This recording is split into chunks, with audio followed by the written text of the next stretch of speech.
Hi, share ko lang. Ako nga pala si Diana at ito naman si Glenn, ang asawa ko. Meron kaming dalawang anak, si Adam at si Gavin. Welcome sa aking mini vlog. Ngayong araw nga palang pinakahihintay ni Glenn. Actually, last month niya pa nga ito hinihintay. Kaso sa hindi malamang dahilan na reschedule siya ngayong February. Nasaktuhan pa talaga na tumapat sa birth month niya. Yung dapat ako ang magregalo sa kanya. Pero siya pa pala itong may regalo sa akin. Etong Kuya Adam nga excited din. Akala siguro pupunta kaming Kidzuna. Baka sa mga mata niya ang pagtataka bakit kinukuhanan ko siya ng video. Binanggit ko nga sa kanya na ang mami ay nagva-vlog. O diba, kumaway pa. Sinama na nga rin pala namin ang kapatid ko, ang katukayo ni Glenn. Siyempong na traffic naman kami sa bahaging ito. Mabuti na nga lang din at tahimik ang bunso. At ang Kuya Adam naman ay nalilibang sa mga sasakyan sa labas. Sa wakas nga ay nagtuloy-tuloy na rin ang aming biyahe. At ito naman ngang si Glenn ang sarap na ng tulog. Wala man lang ang bakas ng takot o kaba. Ang sabi sa Waze, malapit na kami sa aming destinasyon. Sakto lang din at gutom na ang aming baby bunso. Katatapos nga lang yung dumodo ng mga oras na yan. Siya nga pala biglang nagkaroon ng changes sa appointment ni Glenn. Kaya naman napagdesisyonan muna namin pumunta sa Gateway. Grabe, ang tagal ko na atang hindi nakapunta dito sa Cubao. Specifically dito nga sa part ng Ali Mall. Nilalakad namin ito noon ng mga katrabaho ko hanggang makarating ng Gateway Mall. Malaking parte rin itong Cubao sa love story namin ni Glenn. Dito kami unang bumuo ng pamilya. Ikukwento ko na nga lang yun sa mga susunod pa nating chikahan. Heto nga at malapit na kami makarating sa Gateway Mall. Ang sabi ni Glenn, kumain muna daw kami habang nagpapalipas ng oras. Nandito na naman nga kami sa sitwasyong, saan tayo kakain? Kahit saan. Nakarinig na ba kayo nun? Siya lang, laki na nga ng pinagbago ng mall na ito. Tingnan nyo at may pa big screen pa. At mas pinalawak. Habang papunta nga kami ng parking, napabalik tanaw ako ng bahagya. Noong mga panahong nagsisimula pa lang kami ni Glenn, yung dati na mga pinapangarap lang namin, ngayon nga ay unti-unti na naming natutupad.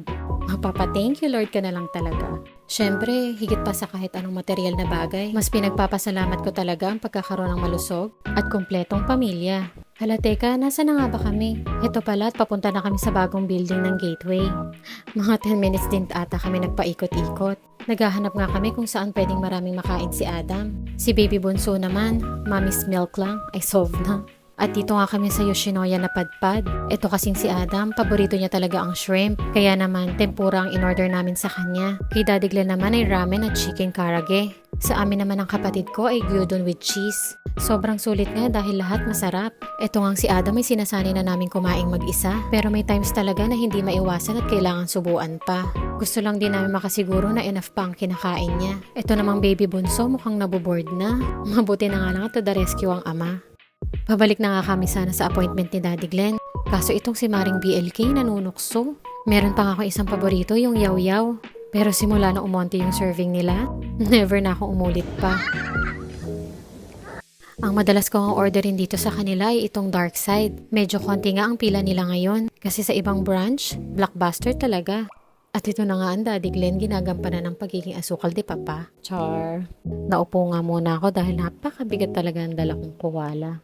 Ang laking ginhawa rin talaga na naimbento ang baby carrier. Very convenient na nga ang pagkarga natin sa ating mga bebe. Heto nga at nakabiyahe at nakabalik na rin kami para sa appointment ni Daddy Glenn. Yung mga oras nga na ito, feeling ko kinakabahan na rin talaga siya. Si Adam naman nagtataka kung saan papunta ang ama. Daddy's gonna go to the hospital. Good luck, Daddy! At may pag-good luck pa nga ang bata. Tatawa-tawa lang ako ng mga oras na yan, pero pati ako, kinakabahan na rin talaga. OMG, ito na nga, gugura na si Glenn. Nagbilin pa ako na mag-message agad pag nakarating na doon. Pero hindi pa nga siya nakakalayo. Bigla na lang binuksan ang pinto. Kaloka, kala ko magkikiss yung pala may naiwan lang. Parang ang sarap tuloy manampal. Char. Napag-usapan nga namin na dito na lang kami maghihintay sa sasakyan hanggang matapos yung procedure niya. Sabi niya kasi mabilis lamang daw ito. 10 to 15 minutes nga lang daw sabi dun sa inatenan niyang seminar. At ito na nga yung binigay niyang update. Nakarating na nga daw siya sa loob. Malapit na daw siya sintensyahan. Char. Uy, kinakabahan na yan. Kidding aside, thank you for doing this, mahal ko. Excited na nga rin ako makareceive ulit ng update mula sa kanya. Nagbilin nga rin pala siya na bumili daw ako ng pagkain. Para daw ito sa doktor at nurse na nag-assist sa kanya. Nahirapan nga akong mag-isip kung anong bibilin. Mabuti na lamang at may malapit palang coffee shop dito. Para nga hindi na ako mahirapang mag-isip kung anong bibilin. Patulong na lang ako sa isa sa mga staff. Ang sabi ko nga, ano po bang madalas dito na in-order ng mga doktor o nurse? At yun na nga ang in-order ko. Alam nyo ba na hindi lang 10 to 15 minutes nag-last ang procedure kay Glenn? Sa tansya ko nga mga 45 minutes to 1 hour. Grabe, ang tagal. Diretso na nga ako sa kwarto kung saan siya nagpapahinga. Sobra nangangkab ako sa mga oras na ito. Muntik pa nga ako maligaw, mabuti na lamang at nakita ko ang tarpaulin na ito. Sa mga kamamshi at kapapshi ko dyan, kung naghihintay kayo ng sign, eto na yon. Upuan nyo ng mag-asawa at pagnilay-nilayan. Marahil ang iba sa inyo ay napataas ang kilay o di kaya naman ay nanghinayang. Ito po ay ilang beses namin pinag-isipan para sa aming mag-asawa. Walang dapat pang hinayangan. Dahil nakasalalay din dito ang future ng aming mga anak. Ang sabi din ng asawa ko, ayaw na daw niya akong ulit makita na nahihirapang magbuntis at manganak. Tama na nga daw yung 2 beses ako nagsakripisyo. Kaya this time siya naman daw. Asus, grabe naman yan. Proud na proud ako sa iyo, mahal ko. At sa mga curious nga pala about sa vasectomy, nandito si Doc Drew para magbigay ng konting kaalaman. Ako si Doc Drew, isa akong neurosurgeon in training dito sa Pilipinas. Ang hindi alam ng karamihan na merong male equivalent yung pagpapatali. Let me explain.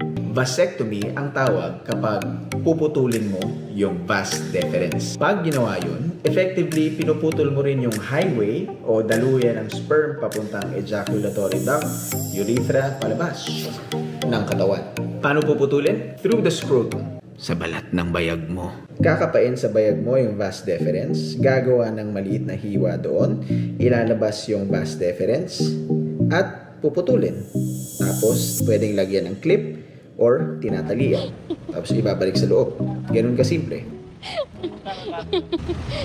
Sorry mahal ko, tawang-tawa talaga ako ng mga oras na to dahil para kang bagong tuli. Grabe, one memorable day talaga ito para sa aming pamilya. Lalo na sa asawa kong napakagwapo.